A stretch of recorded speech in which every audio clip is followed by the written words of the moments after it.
Dear students, today we will discuss floating point notation. So, in the previous modules, we have used excess notations and 2's complement notation to store the whole numbers.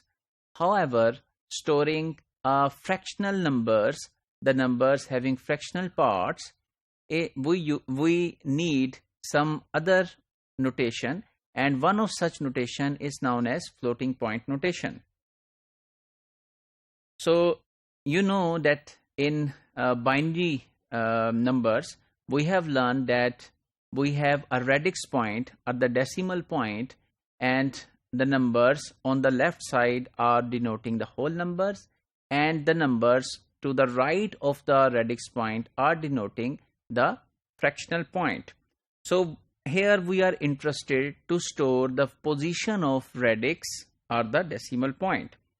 So this is also being used in computer science, and normally 32 bits are used.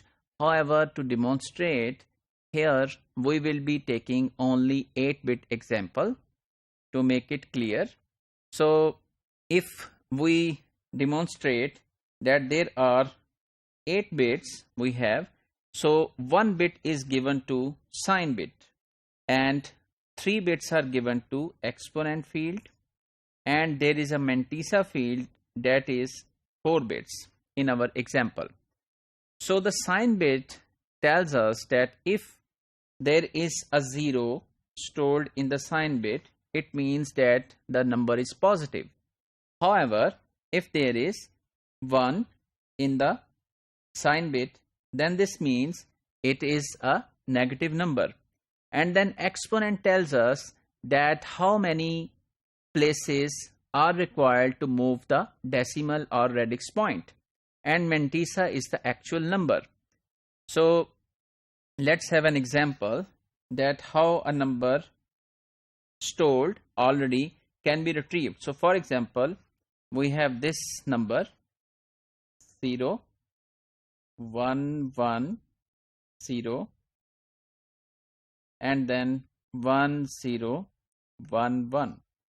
So the thing which is displayed in the mantissa, that is the actual number, and it is 1 0 1 1. The exponent tells us that where we should move the decimal. At the moment the decimal is before the first one, so this exponent is 110, and this 110 is represented in excess notation which we learned in the last module. So this is 6. So in 4-digit number, when 6 is displayed, so this means you need to minus 4 from that. So actually this is 2.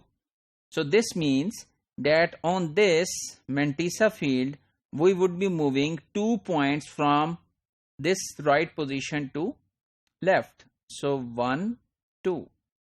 So it will become 10.11, and the first bit is 0, which means it is a positive number. So it is actually displaying 10.11. So you already know that if we say 10.11, what it is representing?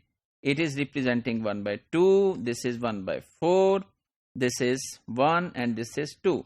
So 2.1 by 2 plus 1 by 4. So it is giving us 4, 1 plus 2. So 2 is the whole number, and then 3 by 4 is the fractional point.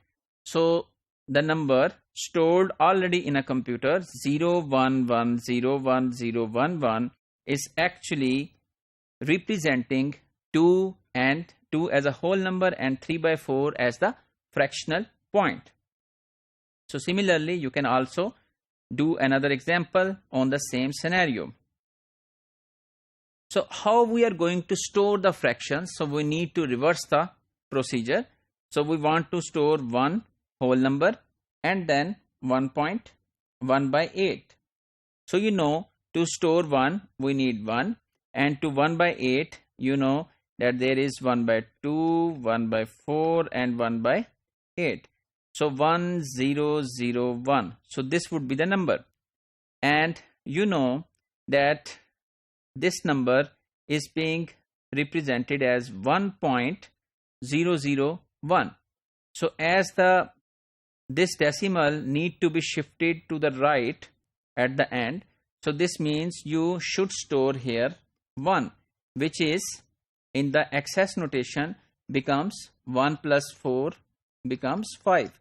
So here you need to store 5, 101, and here you need to store 1001, and as it is a positive number, so you need to store 0 in the sign bit.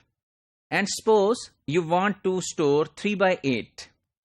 The mantissa would be 0.011. So here is one important point, that we exclude this 0 and start saving from first one. So this means the mantissa would be 1100. It would not be 0110. And both this number 00111100 and 01000110 both would be representing 3 by 8. However, the first one is actually the normalized in this way. So such a thing is called normalized form.